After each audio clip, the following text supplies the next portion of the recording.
I began to dance before the Lord. And I said, Lord, I don't understand this. I don't. But here I am, Lord. And I say, you use me however you want.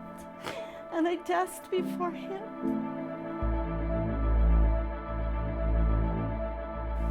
My name is Don Cortez, and this is my story. I've been raised in Pueblo. We lived up on Pine Street. I went to Central High School. I had a good life. My mom and dad, we had our moments in life, but we lived good. And so we were raised as Catholics. I had a Catholic faith. And then we were involved in that. I was I can't say that I gave my mom and dad any trouble, but I ended up pregnant right after I graduated. And that was, yeah. So anyway, I ended up pregnant, and I left for the summer. I went and lived with my aunt up in Utah. And I hid it for almost, I think I didn't come back home until I was 7 months pregnant. So I hid it. I did go to the doctor up there to make sure I knew I was pregnant. But I went, and I was already, I believe, probably 6 weeks, 7 weeks pregnant. And the doctor, asked if I wanted to keep it and this and that. And at that time, you're just out of high school, not sure what you want to do.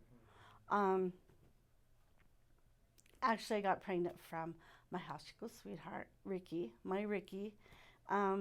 But we were struggling in a relationship at that time, so I decided I was looking into, I talked to the doctor about an abortion, but it was, you'd have to go to Grand Junction because I was in Utah. And it was just, I really didn't know what to do.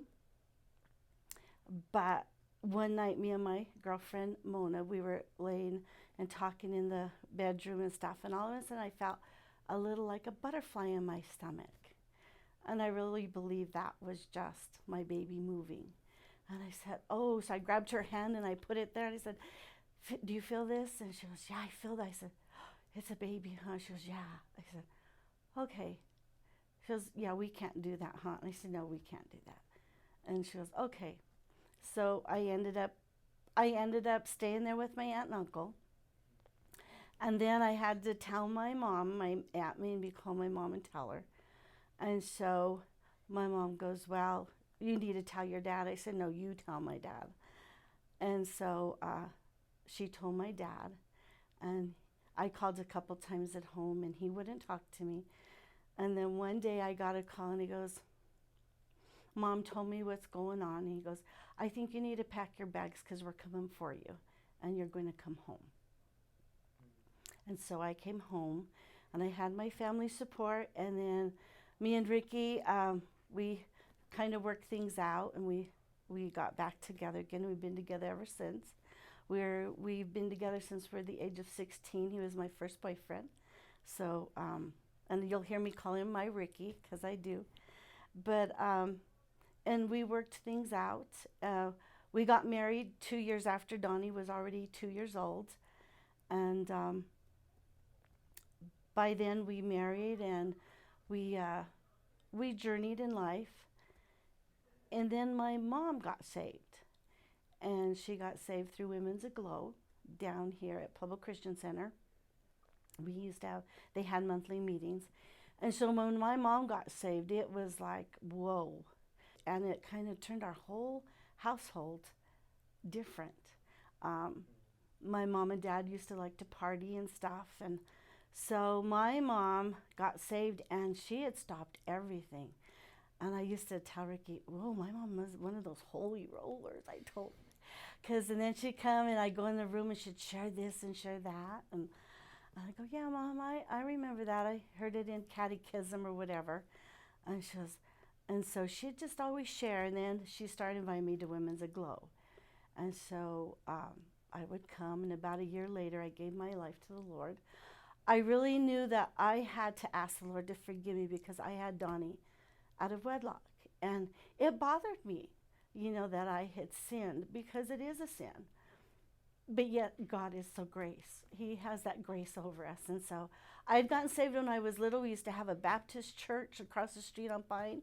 And I got saved when I was little, but didn't know quite all the back to it, being saved. So when I got saved, I knew I had to repent of that sin.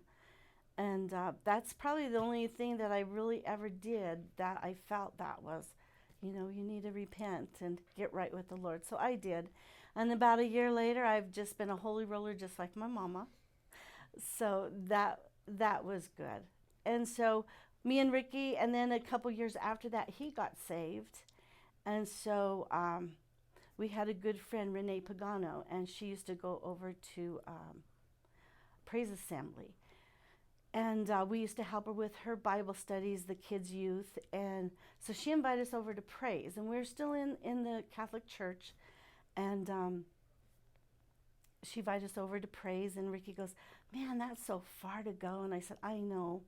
He goes, but I do like the church. And I said, I do too. I said, well, let's go over to the Christian Center. I know a few people there, because through the Women's Aglow, I met Leela Thornton. And then we used to go to her Bible study. And Judy Smith here when she was here. And so when we walked in the doors, here comes Miss Leela Thornton down the hall. And she had this smile on, and she just said, praise the Lord. And so she helped us get our kids in the nursery. At that time, Raydon was just a year old. And Donnie was in, I think he was going into kindergarten. So we got them settled, and we came to church. And we've been here for 37 years. We sit in our same pew. Well, it's not a pew no more, but our chairs. We sit there. My journey in life has been good. Me and Ricky have always had a strong love for each other, and we've always had a strong marriage. My story is with my children, and I've journeyed life with my kids. Just different episodes, but overall, it's been a journey. In 2003, we got a knock on our door, and I had 3 police officers.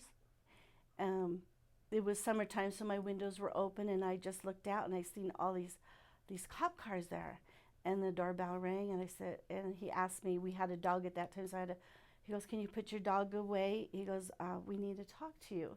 I said, okay.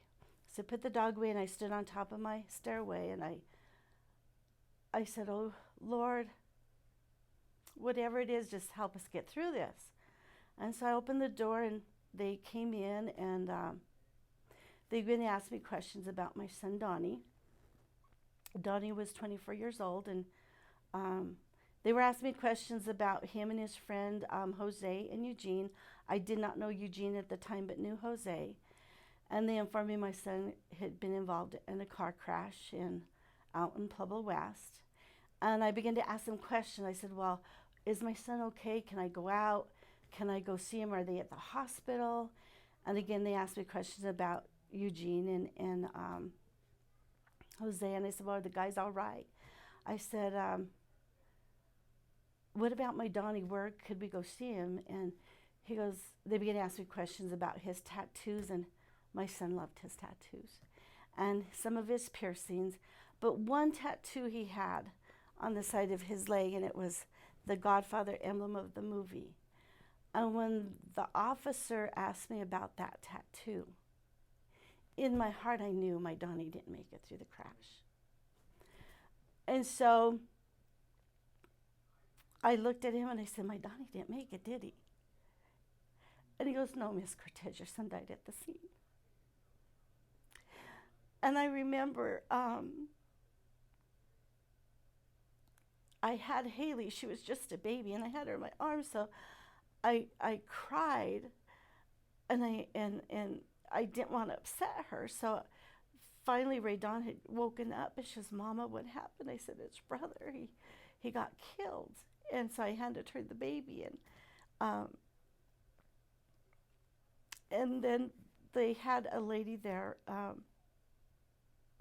and she helped me. She said, can I call anybody? I said, you need to call Ricky. Ricky works graveyard.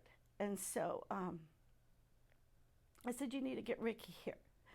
And so they called him at work, and they just said, you need to come home. And he came home, and he was coming down the stairs, and you could hear his voice. He goes, Renee, what's wrong? And I said, and you can hear a crackle in his voice. He goes, Renee, what's wrong? And he was standing in the middle of our family room, and I go, Ricky, it was Donnie. And he goes, what happened? And I said, he got killed. And Ricky just dropped to his knees. He just began to cry. And I just hugged him, and I sat next to him, and we just hugged each other. I said, but we'll get through this. We'll be okay. And then our journey began. And then family came over. They called family. I called my best friend. I asked for them to call her, and she came. My good friend Sue, and I asked them to call my good friend Michelle.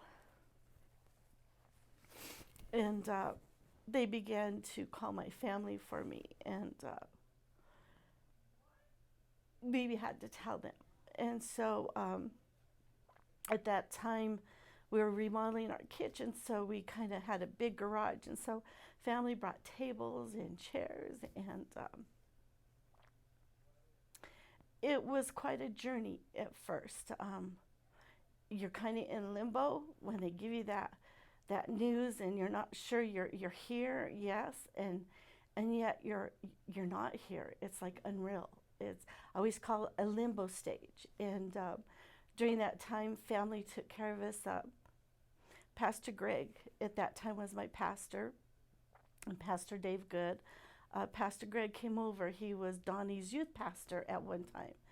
And so he came over, and I remember him. He came in the room. We were sitting there talking, and he came in the room, and he stood at the doorway, and he backed up on the wall, and he just slid down, and he just cried with us. And he prayed over us, and I was so thankful. I was very thankful for our church family. We had a choir back then, and so Pastor Dave was our choir, and he'd come by, and a lot of my friends called, and so I was very thankful for our church choir, and for our church body. People they cared, and I think that helped us in our journey with the loss of our Donnie. But a little way back, me and my good friend Michelle Giuliano, we would pray for our kids. And we'd meet at her house, and we'd pray every day during the summer, just pray for our kids. And at that time, Donnie was starting to drive. And one day in prayer, as I was praying, I just began to sob. And Michelle goes, Renee, are you okay? And I go, Michelle, I said, the Lord's telling me my Donnie's going to die young. And he'll die in a car wreck. And she goes, oh my gosh, Renee. I said, that's what I'm feeling. I said, I don't know if that's from the Lord, that's from the enemy. She goes, well, let's just pray for it. And so she prayed over me, and they always say just put him on a shelf, and as time goes, the Lord will reveal, or however prophecy is. And Donnie had been starting driving then, and I honestly forgot all about that. And so I just completely forgot about that, what the Lord had told me. So when the next morning Michelle calls me, she goes, Renee, how are you feeling? How are you feeling where Donnie's at? Because at the time Donnie was not serving the Lord, but Donnie knew the Lord, and maybe not serving him like he should have. And so I said, Michelle, I woke up with a peace and a joy that I even had a joy that I couldn't even understand. And I said, I'm okay. Donnie's okay. I know he's in heaven today. And she goes, well, the Lord woke me up to pray for you this morning. I said, well, good. I'm going to need it. And she goes, but Renee, the Lord wanted me to remind you of, remember that time we prayed and he showed you he was going to take Donnie young? And I said, yes, Michelle, but I forgot all about it. And she goes, well, he wanted me to remind you. And I really believe the Lord allowed that in my life to ensure me that Donnie would be with him. And so I've always had a peace and I've had a joy, and it's unspeakable sometimes, because sometimes I think, wow, but I was so thankful that the Lord woke her up to remind me. And then my niece Amber had come, and she goes, Nina, you've got to listen to this song. And it was Amy Grant's version of I Can Only Imagine.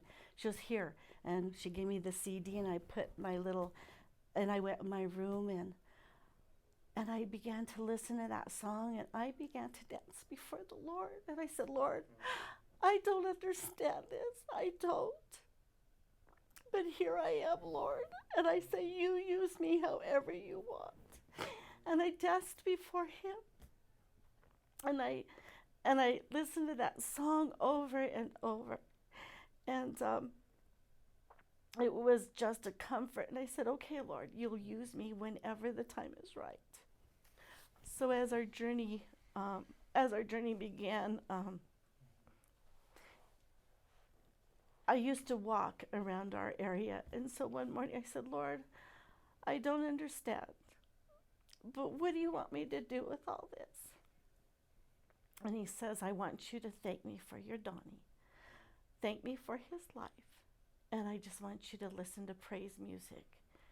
I said, okay, Lord. And so there my journey began, and I thanked the Lord, and I praised him. And I remember coming back to church, and we dedicated little Haley a week after. And I remember coming to church that Sunday, and I looked at Ricky, I said, well, should I go back to choir, or should I just maybe sit out? He goes, what do you feel like? I said, I think I need to be in choir. He goes, well, then you do what you have to. And I went into choir, and I made that choice. I could have easily got mad at God, and I could have just stopped, but I continued. And so I continued in our journey. And then about a year later, your first year in a loss of a loved one, it is quite a journey, and you have your moments of ups and downs, and you're okay for a while, and then all of a sudden it hits you. But the first year is your toughest. You hit the holidays. I remember right after we had Donnie's service, and all our family was still down from out of town, and we got get-togethers. And at first it was really hard for me, because you watch all the family, and they have all their kids with them.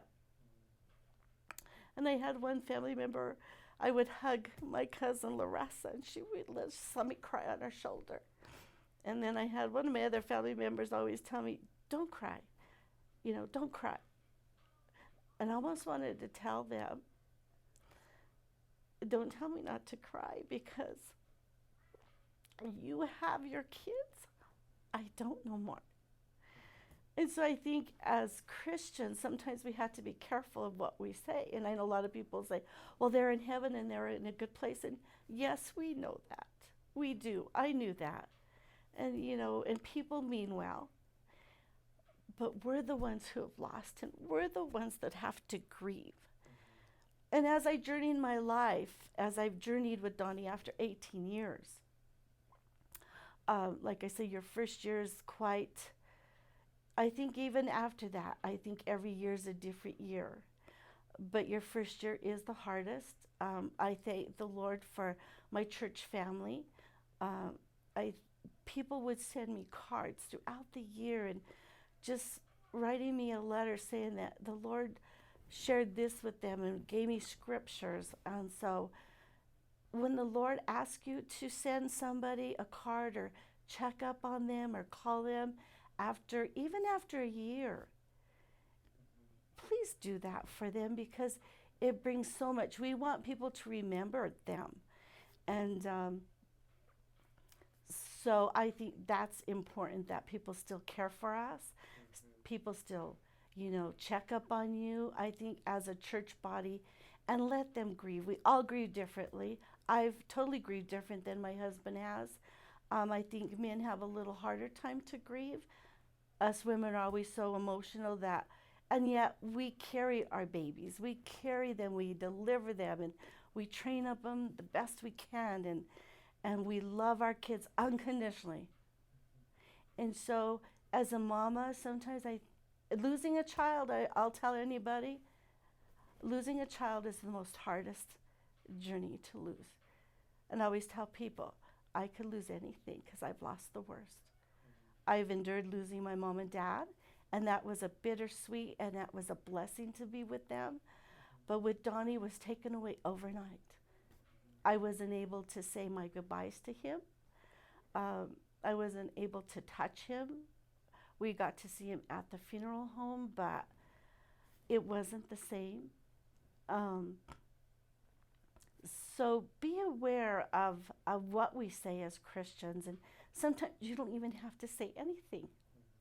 I remember walking down the hall one Sunday morning, and Bev Slimmons, she just saw me, and she just come up and hugged me. She goes, I'm not going to say anything. I just want to hug you.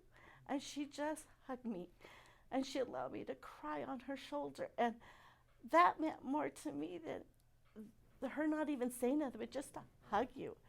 And and so be sensitive to people, even if they lost their spouse, any loved one, really, and just check up on them. If you see them in the hall, just give them a hug.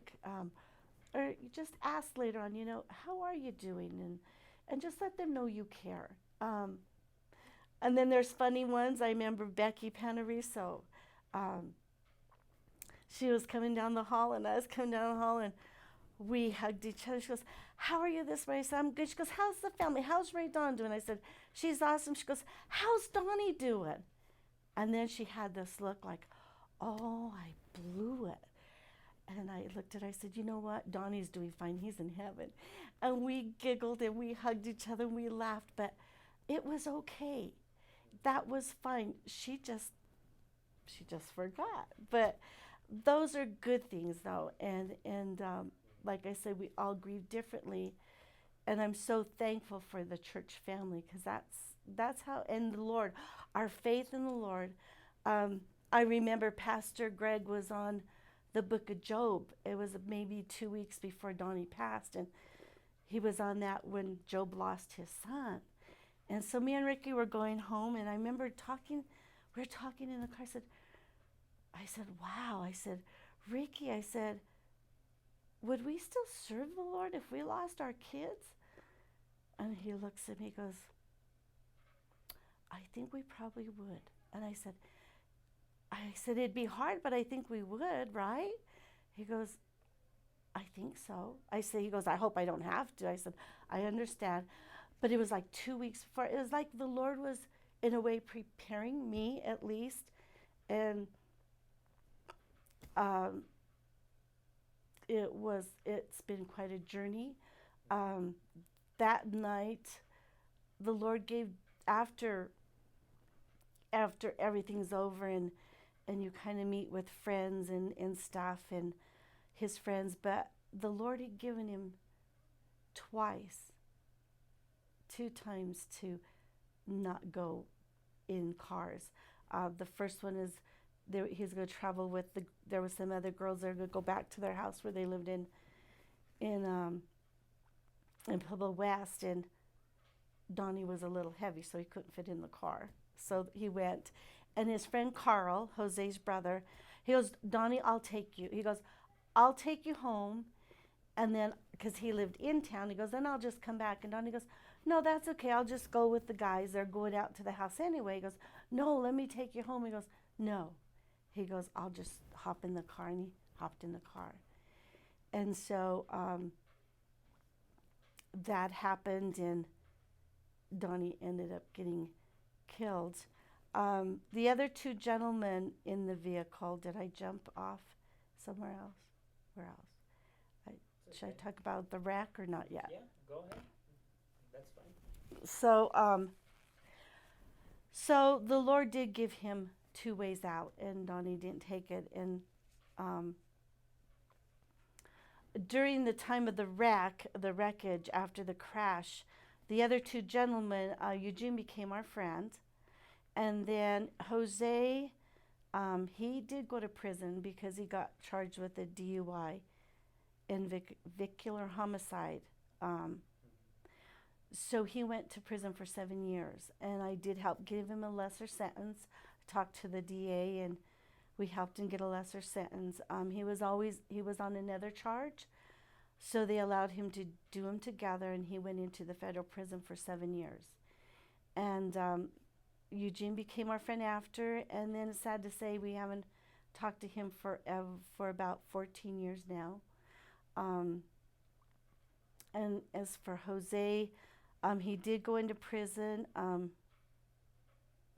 I always wondered how he felt, with everything. We never kept in contact. He never contacted us after that. In all this, our faith has been strong. Like I said, journeys, it varies. You will have good days, bad days. A journey in life with in your faith, and yes, we do have a strong faith, and yes, we still are human. My hardest days is his birthday and the anniversary of his passing and Mother's Day, because those are the important things. And I've had to journey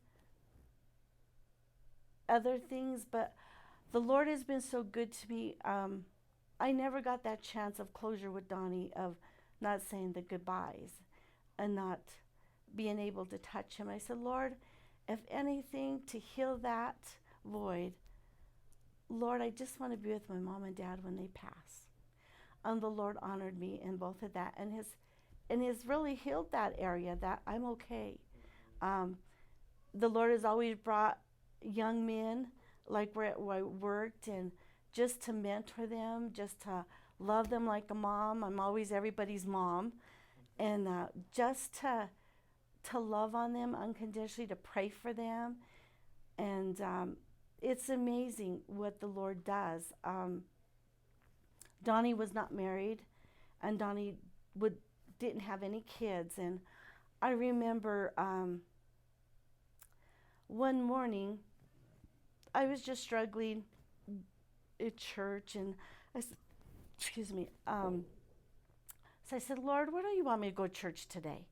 And he goes, go to Agape, Brother Larry's church. And I said, okay.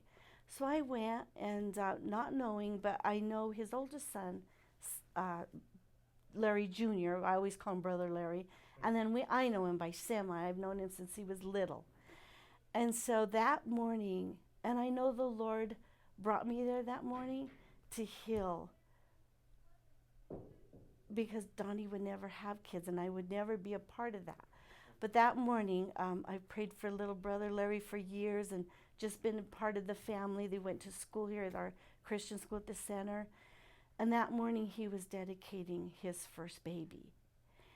And I sat through that whole church service, and I cried. And it was just a blessing to watch him bring his child to the Lord. And yet I needed that healing, and the Lord used that to heal me. because I would never have that with my Donnie. And so those are precious things, how the Lord will bring circumstances and heal those hurts that I will never have with Donnie. And so I remember during that time we're in the garage and people brought us food, and the people that ministered to me, that I had one of my friends from high school and we weren't very close, and she came over and she sat with me and she just sat there and we talked and visited, and that meant the world to me. And then my good friend, another good friend, brought donuts, and just unexpected people bring things. And so that's one thing too. When you know somebody's passed away and you don't know what to do, go to the store and buy them water, pop, donuts, and just take it to the house, give them a card and say, just want to let you know we're thinking of you. Me and my mom journeyed that after Donnie to other family members or to close family that we would just go do that. And that means a lot, just those little things. And I remember sitting in our garage, and I said, I'm going to be one of those man mothers that speak against alcohol, people driving behind the wheel. And people would chuckle, and I say, yeah, I am going to be one of those man moms. You watch, because Donnie got killed in an alcohol-related crash. Honestly, they were out partying, and they were on their way home from the bar. The driver neglected the curve, and they rolled. And Donnie got ejected out. They all got ejected out, actually, and Donnie was the only one that got killed. But I remember I said, I'm going to talk for Mad. And they all chuckled and laughed. And so about a year later, it was interesting, a year later, my cousin, he was a police officer, and he worked, and then he was on the board for Crossroads. And so they were looking for somebody to come in and share with kids that have gotten tickets for underage drinking. We had a coalition there. So my cousin called me, goes, Renee, he goes, they want some speakers. Are you ready to speak? And I said, yeah, I'm ready to speak. So the first time I just went and shared a little bit of losing Donnie. And they had it every Saturday. So the next Saturday I was in bed and I said, Lord, I can share this, Lord, but I need something more. What should I do? And I turned to the wall, and there's our family picture. So the Lord goes, take your pictures. And I looked, I said, okay, Lord. So I grabbed my pictures that morning, and I said, Lord, you're really going to show me how to do this, because I've never done this. So this I started out with. So I usually introduce myself. I'll say Dawn. My name is Dawn. I also go by the name Renee. And let me introduce you to my family. This is our last family picture we took. And actually it was here at the center. And I'll share, that's me in the middle, my husband Rick, my son Don, which you'll hear me calling Donnie, and my daughter Ray Dawn. That was one of them. And then the Lord showed me to take this one. This was actually taken 2 years after Donnie passed away, and it was actually our first family photo without him. So I showed them that. And so the Lord gave me that to start with, and then I share what happens within the crash. And then the Lord said, take one of Donnie. And this was Donnie's last picture. That was his last picture taken in May. And then he passed away in June. I said, okay, Lord. So I did that, and the Lord, I usually tell them, and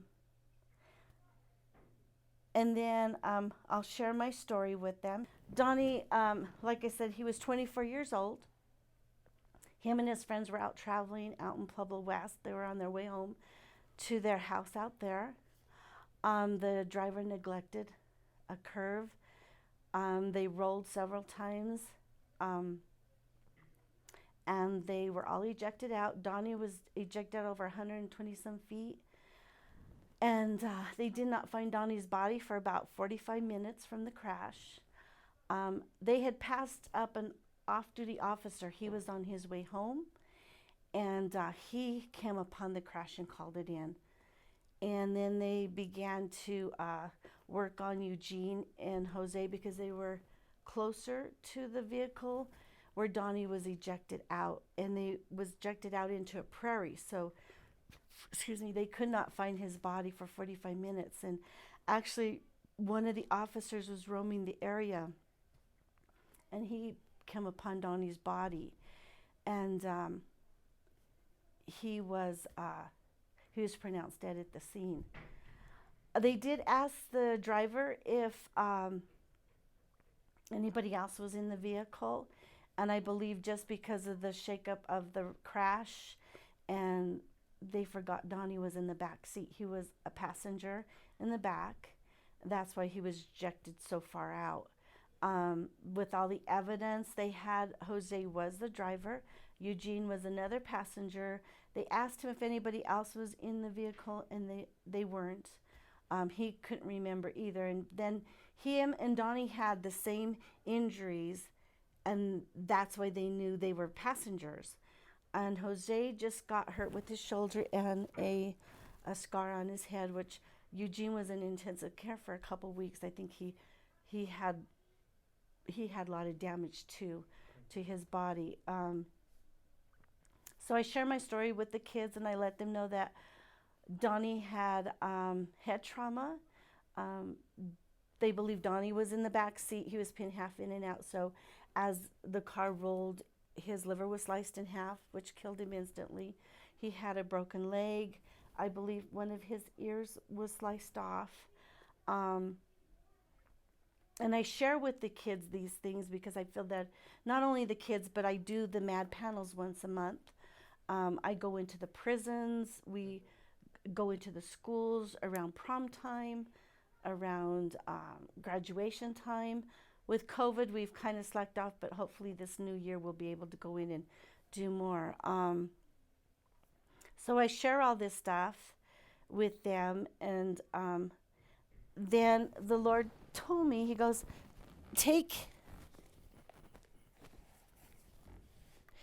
these were Donnie's shoes, and he set them at underneath one of the nightstands, end tables, and they're still left the way he left them. He'd come home on Thursdays, and he'd pay Ray Dawn to wash his clothes. And actually, she'd start them, and then guess who finished them, Mom? This is one of his baseball caps, and it kind of still has some of his scent in it. My Donnie was a very handsome young man, and this is one of the shirts I kept. I have another one on my nightstand that's still there that I sometimes spray it with his cologne. My son loved cologne, and he loved to dress, and he was very handsome. He loved the Echo brand. I think when we got all his clothes, the first thing I asked, since he didn't live at home, I wanted a blanket my mom made him, and I wanted one of his dirty shirts. And I wanted the dirty shirt because I wanted to smell him. And so I kept that, and it's still on the side of my nightstand, and sometimes when I kind of miss him still, I'll get it. And I sleep with it, and that's okay. So the Lord showed me to do all this. And then I wanted to be one of those mad moms that takes the car with you. And so I did ask Carl, I said, that's Jose's brother, I said, I'd like the car after our court if I could have it. I'm going to put it on a trailer, and I'm going to take it with me when I speak to kids because they need to see this. And he goes, sure, you can have it, and da-da-da, da-da-da. So after our court was done, and I went looking for the car. And, they went and had it demolished after. And I said, oh. And he knew my heart, what I wanted to do, but for whatever reason, he did. So I said, well, they think they're going to stop me there. So I said, okay, Lord. So I went to the DA's office. And I asked the DA, I told him what I was going to start doing, talking and speaking, but I wanted to make a video. And so he goes, I said, during the time of the court, there was this one picture I saw, and it was Donnie's full body. And it showed him where he was hurt. I just saw it from a distance, and I didn't see it all close, but I remember seeing that. And they showed it to Mr. Jose, and he just kind of turned his head. They asked him if that was Donnie, and he just kind of put his head down and just didn't say nothing. And I just watched, observed, and I said, okay. So I called the DAs, and I asked and meet with them, told them what I wanted to do. And I said, there was one picture that you had, and I want that, because I want to eventually put it into my video. I said, but I want pictures of the crash of the car so we can make a video and I could play it. I want to show Donnie's life and then come into the crash and show them some of the car scenes. And he goes, okay. He goes, but I will not let you see all of them. We will only let you see some of them. And I said, okay. So what they did is they got pictures, and they gave me that one of Donnie that I asked. And so they gave it to me, and so then I got help and made a video. Our first video shows him, but it's all covered. My new video, I've been playing it for a long time, and we're working on getting it a better one and putting some different stuff in it. But this does show his body, and I think that's important for people to see for whenever I go speak. I really believe it's important. So the Lord gave me that, and then this is another one, and this is our family photo. I think I need a new one of these because my kids have all gotten bigger. And I just share with them about my kids. My two grandboys are named after our Donnie. Our oldest grandson's Donnie, and Maverick is my second grandson. It's Maverick Anthony Don, which my son was Don Anthony. So it's deja vu with them growing up. There's a lot of stuff they have done when they were little. I get amazed at what the Lord can do. I speak at the schools, like I said. I do our MAD panels once a month, and that's people that have gotten tickets for DUIs. I've been able to go into the prisons, and that is the most humbling place to go. And I share my story. I share all this. The Lord has given me all this. I'm not a public speaker. I was prophesied that I would speak, and I always thought it was for in the church, and I had different positions in the church where I was the leader, and I did this. I said, oh yeah, this must be it. This must be what I'm doing. And then I see how the Lord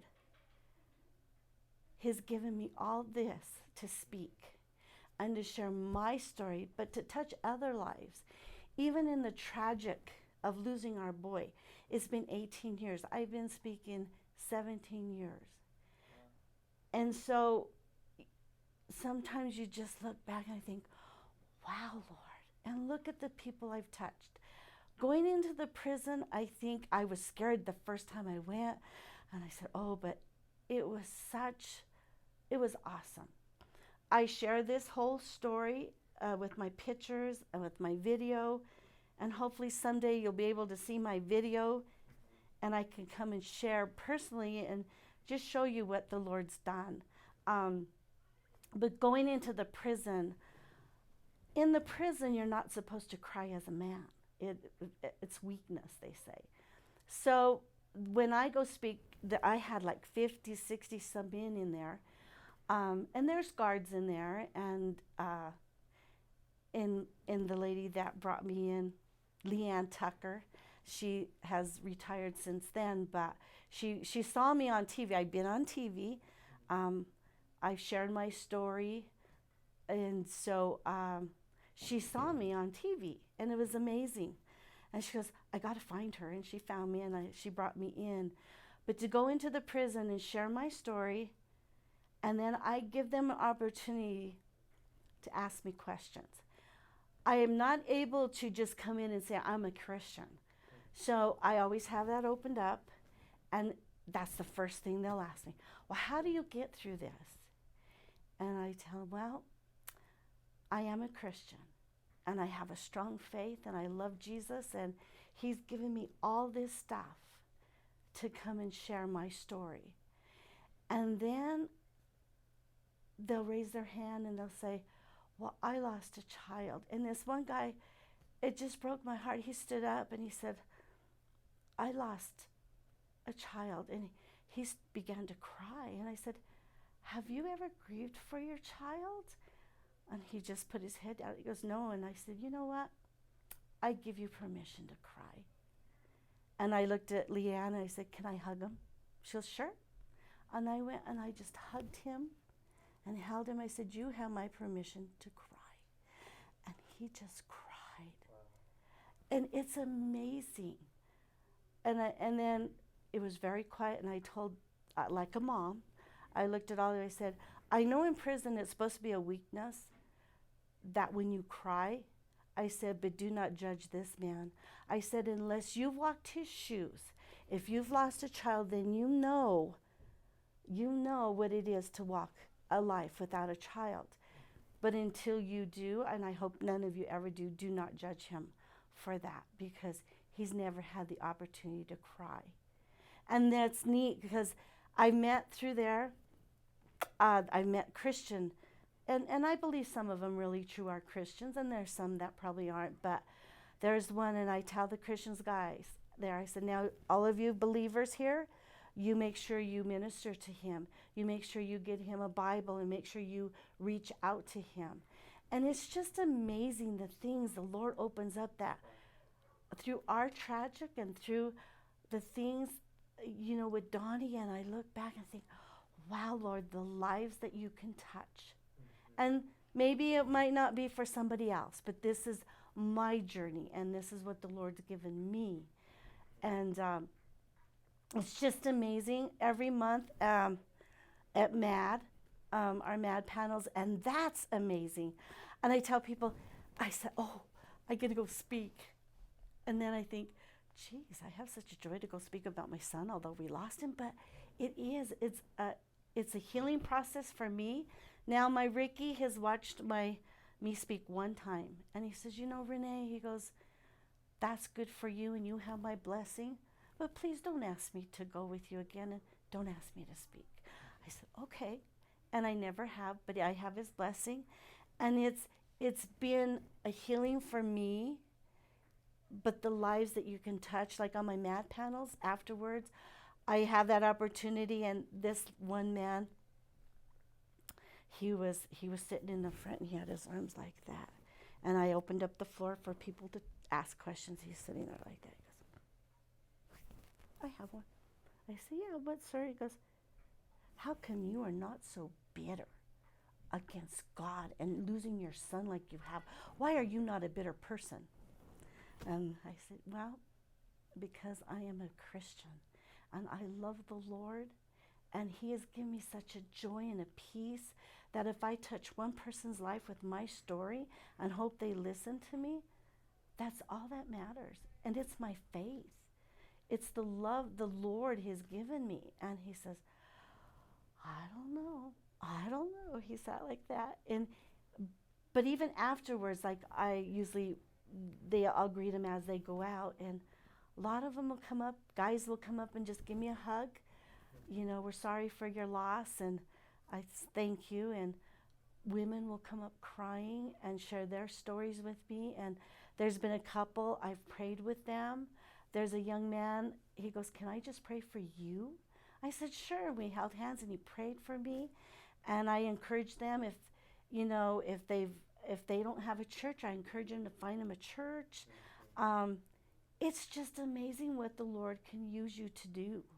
Nothing on me, but with his strength and his joy. So thankful I still have the joy of the Lord, because he is my strength. And it may not always be that way for somebody else, But this is what the Lord's done for me in the midst of it all. But to touch lives, um, it's amazing. And then this last picture, talk about going to Florida. My Haley, um, she went to the fine arts. And I think she missed Superior by 2 or 3 things. I don't know what it is. But she took this out there. And right here's the house. And at that time, right there's where the car landed. And we're farther up where we kind of estimate where Donnie passed. And then I'm holding the sign with Ricky and Ray with the rose. I always encourage them to go by their mama a rose after. But let me read you this. I get to read this at my MAD panel. It says, "Don't Drink and Drive" by Haley. I chose to take this picture because I wanted to incorporate something personal and close to my heart. Back then, it was 12 years ago that I lost my Uncle Donnie Cortez to a drunk driving crash. This photo was taken at the scene of the crash where my Uncle Donnie was a passenger and was ejected from the vehicle and lost his life. My Nana Renee, who is holding the sign in the picture, speaks about her loss to the group of people every other week. She is with the organization called MAD, which stands for Mothers Against Drunk Driving. We pray that others will hear our story and change their minds about drinking or about driving drunk. And God and our faith is the only way my family has been able to cope with our loss. The scripture, Psalms 30:11, He turns my mourning into dancing. So please don't drink and drive. And so I was very proud of her even going to Florida and our story. And that is so true. That is one of my favorite scriptures because, see, in the midst of the loss of our Donnie, He has turned my mourning into dancing. And my dancing is speaking and sharing. But the most important thing is getting to pray with people and share my faith with people. Not only within the church, but within people around me, my friends. And they've watched my walk. My family, out of all my family, we're the only ones that have lost a child. And at first I think, why, Lord? Why me? You know, why did I have to lose my Donnie? And maybe He'll answer me and maybe He won't. But for now, this is what the Lord has given me. We all grieve differently. Maybe a mother that lost her kid like I did would never speak. Right. And although maybe another person's lost, no matter how you lose a child, it's forever there.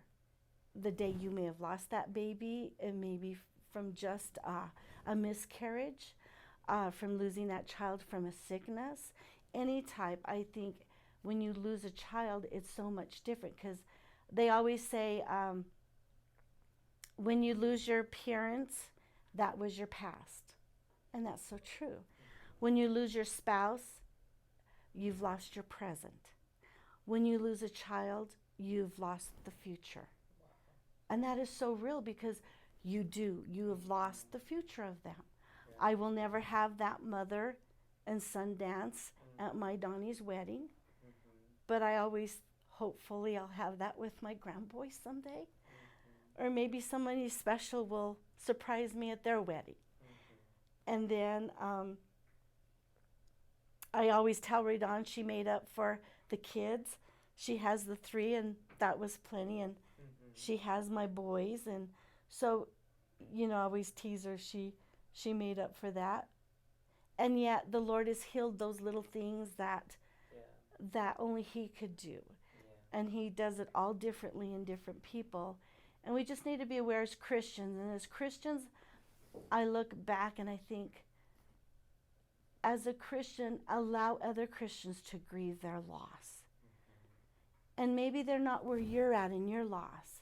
And maybe it'll take them longer than your loss. You know, some people may never heal, and hopefully they do. Because the Lord, if you give it to the Lord, that morning I danced before Him. I said, Lord, here I am. Now use me. Did I ever think I'd be talking and being on TV, being, just, that was never me. I mean, I've always been a talker, but to say, and I share my story every time the Lord calls me to share with kids, and hopefully they'll make better choices. And our our organization is to make plans to call family members. I still do a lot of my family party and drink, and I love Facebook because there goes Auntie Dawn. If you need a ride home, please call me. I'm up. My phone's open, and it is true. I'd rather see them get home safely than to hear a knock on their door. That was that morning, to have that knock on the door. I never wish it on my worst enemy. And so that is my testimony, what the Lord has done in my life, and to touch others. And so as a Christian, I used to see people go out the cemeteries and decorate all their little graves and stuff, and I thought, that's a little nutty, We know they're not there, but guess who goes and decorates their sons for all the holidays? And it's okay to do those things. It's okay I know he's not there. His body rests there, but I still feel I want to decorate it, because sometimes I go still visit him once a month maybe, and it's okay. I used to see people sitting out having lunch at the grave sites. I thought, well, that's how they grieve it, and it's okay to grieve that way. I will grieve my son the rest of my life to the day I die, and there'll be different types, different things I will grieve, and it's okay. I remember after just talking about grieving and stuff, Ray Dawn went and she went to go talk with a psychiatrist or whatever. We thought maybe her and Donnie were really close, and she was just having a hard time. And so she went, and she come home. She says, I am not going back. And I said, why, honey? She says, well, we had a little shrine after Donnie died. I put pictures of him in one of our corners, and I just had a little stand, and we had little things of his, and it's okay to do those things. And so Ray Dawn goes, well, the first thing the therapist told me is we can't have that shrine there. And I said, shrine? She goes, yeah, those pictures of Donnie and everything. I said, well, that's okay. And she goes, yeah, that's what I told her. But it's okay to do those things. If that brings healing to you, if you have your loved one's pictures there, it's okay to do those things. Even as a Christian, it's okay. It's okay that I still cry for my son. It's okay that I still may sleep with his t-shirt, his blanket. I always put his blanket on our bed in the wintertime. I know my Donnie's not here. I know I will see him again in heaven. But those are just things that bring healing. So as Christians, just be gentle with people. Love them. And let them know you care.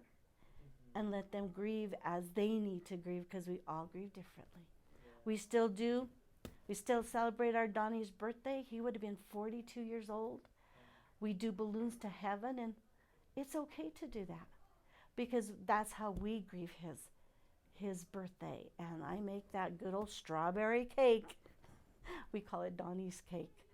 And then again on his anniversary, June 30th, we do balloons to heaven.